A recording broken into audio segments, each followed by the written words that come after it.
Bonjour, c'est Ed. Aujourd'hui, la revue de l'IPv-D2 de Pioneer4U. C'est une box qui va de 7 à 75 watts et qui est capable de réaliser le contrôle de la température avec les fils en titane et en nickel. C'est une très bonne box, compacte, elle a beaucoup de qualité mais néanmoins quelques défauts qu'il est bon de connaître avant de vous décider, savoir si vous souhaitez l'acheter ou non. On va voir tout ça en détail. Pour ma part, je l'ai reçu de Gearbest et vous la retrouverez sur gearbest.com. Vous avez le lien dans la description de cette vidéo pour 50 $, frais de port inclus. On va commencer tout de suite par le contenu de l'emballage. Dans la boîte, vous trouverez bien entendu la box elle-même ainsi qu'un mode d'emploi. Il est réalisé en anglais, français et allemand. Une carte de garantie et un cordon USB qui va vous permettre de recharger la batterie 18650 sans la sortir de la box si vous le souhaitez.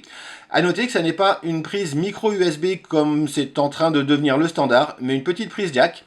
On va voir tout ça en détail en faisant le gros plan de la box. L'IPv-D2 est tout d'abord une box très compacte. Pour vous donner un ordre d'idée par rapport à la batterie 18650 qu'elle utilise, on est à peine plus gros que la batterie. Les finitions sur cette box sont très bonnes, la peinture et les matériaux sont agréables, on a clairement une sensation de costaud. Les bords sont arrondis, ce qui permet une très bonne prise en main que ce soit dans un sens ou dans l'autre. Vous avez donc sur la face avant de la box un logo Pioneer4U qui est discret, ce qui est une bonne chose. La tranche aplatie donc de la box, rien de particulier sur l'autre face. Et sur l'autre bord, les boutons, vous avez le bouton de déclenchement, bouton plus, bouton moins, et un écran qui est relativement petit, on le verra tout à l'heure, mais il est en fait, du coup il est discret, et il reste relativement lisible. Sous la box, vous aurez les trous des vents et la prise jack pour recharger la batterie donc directement sans avoir à la sortir de la box. C'est un petit point négatif pour cette box. D'une part, le fait que la prise soit en dessous est moins agréable, ça ne permet pas de poser la box tout en la rechargeant. Et le fait que ça ne soit pas une prise micro USB, qui est devenue le standard que ce soit pour les téléphones ou les box, vous oblige à transporter le câble spécifique pour la recharger. En haut de la box, on a simplement la connexion 510, elle est montée sur ressort, mais c'est une connexion un petit peu particulière. Ça n'est pas seulement le plot positif qui va bouger, mais l'ensemble du joint et du plot. Ça permet probablement une conception d'un ressort plus solide, puisqu'il peut être plus important à l'intérieur. Toutefois, une fois que l'atomiseur sera en place, on sera clairement plus étanche donc, au niveau de cette connexion. Et d'autre part, si on l'enfonce, ça a tendance à bouger un petit peu, ce qui n'inspire que modérément confiance. Cela étant, ça fait un petit moment que j'utilise, je n'ai jamais eu de problème avec. Toutefois, c'est un point, on va dire, d'interrogation sur la fiabilité de cette connexion. Pour insérer la batterie dans la box, c'est extrêmement simple. Vous faites coulisser le panneau vers le bas. Ça tient très bien et ça ne bouge absolument pas une fois en place. Vous allez pouvoir placer la batterie le moins vers le haut. C'est une box de 75 watts, donc mettez une bonne batterie qui tient au moins 20 ampères en décharge continue. Il suffit ensuite de replacer le capot et ça ne bouge absolument plus. Les finitions au niveau du panneau de commande sont très bonnes, les boutons ne bougent absolument pas. Le bouton de déclenchement est relativement ferme avec un clic qui n'est pas désagréable. Les boutons plus et moins ne bougent pas non plus. Et pour mettre la box en route, on appuie comme d'habitude 5 fois sur le bouton de déclenchement. On va regarder les menus en détail tout de suite. Un très bon point pour cette box, c'est sa facilité d'utilisation. Pour la mettre en route, on l'a vu, on appuie 5 fois sur le bouton. Pour vaper, bien sûr, on déclenche. Ici, ça met Check Atomizer, puisqu'il n'y a pas de montage dessus, bien entendu. Pour monter la puissance, on va de 7 à 75 watts relativement rapidement. Et c'est encore une fois un point agréable. Pour descendre la puissance, même chose. Sur l'écran, vous allez avoir donc en mode contrôle de la puissance en watts, le voltage et la résistance de votre montage, ainsi qu'un indicateur de niveau de batterie. Pour accéder au menu, on appuie 5 fois sur le bouton de déclenchement et vous allez ensuite pouvoir faire défiler les fonctions, encore une fois en appuyant sur ce même bouton. System Off va vous permettre d'éteindre la box en cliquant sur un des deux boutons, plus ou moins. On va la rallumer et voir au passage que ça affiche le logo, puis IPv-D2, et enfin, on va pouvoir vaper. J'ai une petite tendance à trouver agaçant le fait d'avoir des affichages trop longs. J'aime bien quand je veux allumer la box, qu'elle soit tout de suite prête à fonctionner, et le fait d'avoir ces logos est à mon sens un petit peu agaçant. On va revenir au menu, 1, 2, 3, 4, 5. System Off, on l'a vu. On passe ensuite au réglage du mode, Power Mode, donc pour le réglage de la puissance que l'on a vu. On peut aller ensuite en mode Joule, qui est le mode contrôle de la température. on valide. L'unité, degrés Celsius ou Fahrenheit. La température que vous pouvez ajuster. La sélection de votre résistance, soit en Ni200, donc en nickel, soit en titane. TI01, encore une fois, utilisez un titane grade 1. On va rester en nickel. Et exit pour tout simplement sortir du menu. On se retrouve donc en mode joule. Vous pourrez régler donc les joules qui reviennent un petit peu à la puissance, entre guillemets, en mode contrôle de la température de 50 à 10 joules. Les joules ne vont pas influencer bien sûr sur la température de votre vape qui est réglée par le paramètre contrôle de la température.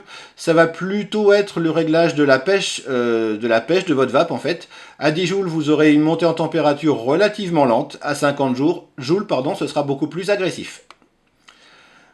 On peut revenir dans le mode de menu. Et si vous souhaitez régler la température, il faudra le faire en revenant complètement sur ce menu. C'est un point à mon sens un petit peu négatif. Quand on vape en contrôle de la température, on aime bien changer la température. Et là du coup c'est un petit peu pénible pour le faire avec l'IPVD2. Un dernier point important, quand vous allez donc mettre un montage en mode contrôle de la température, on va mettre ici un dripper qui servira tout à l'heure donc pour le test en contrôle de la température. Pensez toujours à bien appuyer sur les deux boutons plus et moins une fois que vous avez inséré votre montage à température ambiante. C'est ce qui va permettre à la box de calibrer votre résistance. Vous appuyez, pas facile à faire à l'écran, bien sur les deux boutons en même temps. Ça va vous indiquer la résistance de votre montage et la mémoriser pour le contrôle de la température. Vraiment pensez-y à chaque fois. À chaque fois que vous insérez un nouveau montage, faites-le en contrôle de la température bien sûr. Faites-le donc montage à température ambiante et appuyez bien sur le bouton plus et moins avant de vaper de manière à calibrer la box pour le contrôle de la température. Comme pour toutes mes revues de box, j'ai réalisé des mesures de puissance réelles sorties par l'IPv2. Vous avez en abscisse de ce graphique les différentes résistances auxquelles je l'ai testé, à savoir 0,25, 0,8, 1,52 et 2,5 ohms, et en ordonnée les puissances réelles mesurées au multimètre en sortie de box, et ce en fonction des différents réglages que l'on peut lui demander. Les courbes sont particulières, c'est lié au fait que l'IPVD2 ne régule pas la tension. Elle est incapable de sortir une tension inférieure à 3,33 ohms exactement. Et du coup, dans les faibles résistances et les puissances relativement basses, on a des résultats qui sont complètement aberrants. Puisque par exemple, si vous demandez 7 watts à 0,25 ohms, vous aurez en réalité 45 watts qui vont sortir de la box. Ces courbes sont partielles en fait, puisque je n'ai testé la box qu'à certaines résistances. Du coup, comme là elles sont un petit peu particulières, je les ai extrapolées en voyant ce que ça pouvait donner si en fait on faisait ces mesures dixième de d'ohm par dixième d'ohm. Et là du coup les courbes sont beaucoup plus lisses et beaucoup plus faciles à comprendre. En réalité la box va vous sortir la puissance demandée uniquement sur les paliers de ces courbes. Donc par exemple à 75 watts, vous aurez effectivement les 75 watts de 0,2 à grosso modo 0,6 ohms. Ça c'est un point très positif, la box est effectivement capable de sortir les 60 watts qu'elle annonce. Et en plus, elle les sort jusqu'à des résistances relativement importantes. Elle est effectivement capable de sortir des tensions de 7 volts et le fait sans aucun problème. Ensuite, donc pour cette courbe à 75 watts, la puissance réelle descend, tout simplement parce que la box ne peut pas aller au-delà des 7 volts, qui seraient nécessaires par exemple pour avoir les 75 watts à 1 ohm. Concrètement, c'est peu gênant puisqu'on n'aura de toute façon jamais besoin de 75 watts sur des résistances de 1 ohm ou 1,5 ohm. Si on se sert des 75 watts, ce sera forcément avec des résistances basses. La courbe ensuite à 60 watts est également tout à fait correcte et vous aurez les 60 watts demandés de 0,25 à grosso modo 0,8 ohms, ce qui est encore une fois tout à fait cohérent. Même chose pour la courbe à 50 watts, la courbe à 40 watts également est très bonne, mais plus on va baisser en puissance, plus il va falloir augmenter la résistance si on ne veut pas avoir de mauvaises surprises. Par exemple, si vous souhaitez avoir 20 watts, vous ne pourrez les avoir qu'à partir de 0,6 ohms, et ce jusqu'à 2,5. Si vous demandez par exemple les 20 watts avec une résistance de 0,2 ohms, vous aurez pratiquement 45 à 50 watts qui vont sortir. Ça veut dire concrètement que vous allez copieusement griller votre résistance. C'est un comportement qui est un petit peu décevant, le fait que la box ne puisse pas réguler la tension et donc descendre en dessous de 3,3 volts. Ça n'est pas très gênant en soi puisque les courbes sont correctes là où on en a besoin. Toutefois, ce qui est encore plus embêtant, c'est que la box n'affiche pas cette limite. Si vous demandez par exemple 20 watts avec une résistance de 0,2 ohm, elle va vous afficher les 20 watts sur l'écran. Elle va vous afficher la tension correcte pour sortir effectivement ces 20 watts à 0,2 ohm, mais concrètement, vous allez faire fumer votre résistance. C'est un point clairement négatif sur cette box. Par ailleurs, la vape est agréable. La vape en mode contrôle de la puissance est très agréable, relativement régulière, il n'y a aucun souci avec ça. La box est capable de délivrer ses 75 watts sur une plage relativement étendue de résistance, et ça c'est un très bon point. Par contre, si vous souhaitez vaper, disons, en dessous de 20 watts avec cette box, il y aura tout un tas de box, et pratiquement toutes celles du marché aujourd'hui, qui sortiront effectivement la puissance que vous souhaiterez, à des résistances bien plus, sur une plage de résistance bien plus étendue.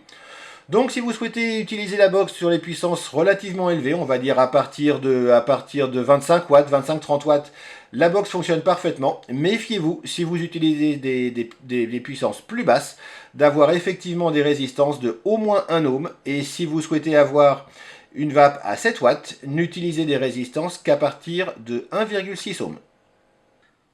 Pour vous montrer comment la box fonctionne en mode contrôle de la température, j'ai réalisé une résistance en nickel avec du fil de 0,3 mm. La box est réglée sur 50 joules, la température 200 degrés Celsius, la résistance est de 0,16 ohm. Quand on déclenche, une très légère fumée au départ, normale puisque ce sont les résidus sur le fil. Et ensuite ça fonctionne très bien. La box va afficher, on va le voir à l'écran rapidement, nos liquides. Elle détecte qu'effectivement il n'y a pas de liquide sur la résistance. Jusque là ça fonctionne très bien. On va continuer avec le très classique test du coton sec. On va mettre une mèche avec du coton japonais tout simple, qui a une résistance très faible à la surchauffe. Même condition, on déclenche. Une très légère fumée, à peine perceptible. Et quelle que soit la durée, le coton ressort immaculé de ce test. Donc en soi, le contrôle de la température fonctionne très bien. Vous ne risquerez pas d'avoir de dry burn avec l'IPVD2. On va poursuivre le test en imbibant la mèche. Encore une fois, la température est de 200 degrés et le réglage sur 50 joules.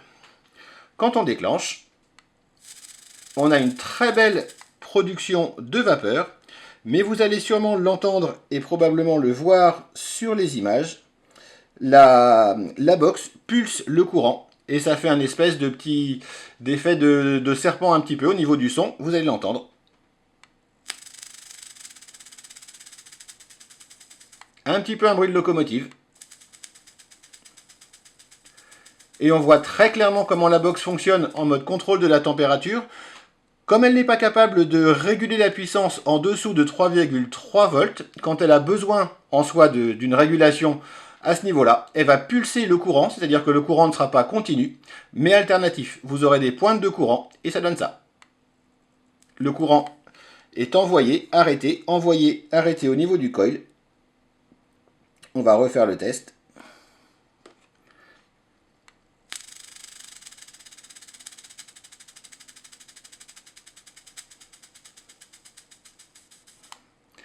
La box effectivement protège vos montages en cas de coton sec. Par contre, la vape en mode contrôle de la température avec l'IPVD2 est désagréable, simplement parce qu'elle n'est pas continue. Vous n'avez pas une vape régulière, vous avez une vape assurée.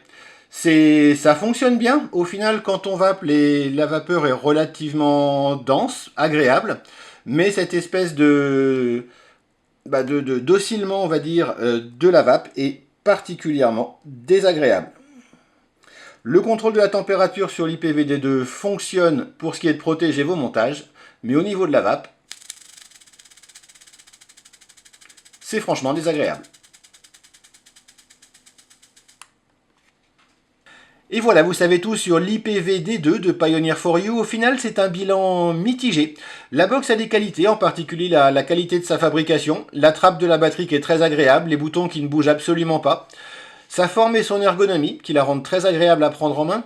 Ses qualités masquent difficilement ses défauts, quelques petits défauts comme la prise jack pour recharger la batterie ou la connexion 510 sur laquelle on peut avoir des doutes en termes de fiabilité. Et ses gros défauts, son principal est le fait qu'elle ne régule pas la tension en dessous de 3,3 volts. Du coup, ça peut poser des soucis si vous vapez en mode contrôle de la puissance et que vous souhaitez avoir donc une vape en dessous de 20 watts. Et ça rend facilement la vape désagréable en mode contrôle de la température, comme on l'a vu. Si votre mèche est parfaitement imbibée en mode contrôle de la température, vous ressentirez peu l'effet locomotive, les oscillations donc de la box. Ça restera acceptable. Par contre, si votre mèche n'est pas parfaitement imbibée, vous aurez très clairement l'effet de locomotive, l'espèce de petit chouchou qu'elle fait en vapant et qui là du coup devient franchement très désagréable. Encore une fois, un bilan mitigé, c'est une box qui a ses qualités. Si vous souhaitez l'acquérir, vous la trouverez sur gearbest.com pour 50 €. Vous avez le lien dans la description de cette vidéo. Si vous appréciez ces vidéos, n'hésitez pas à vous abonner à la chaîne en cliquant ici. Il me reste à vous souhaiter une excellente vape et à la prochaine.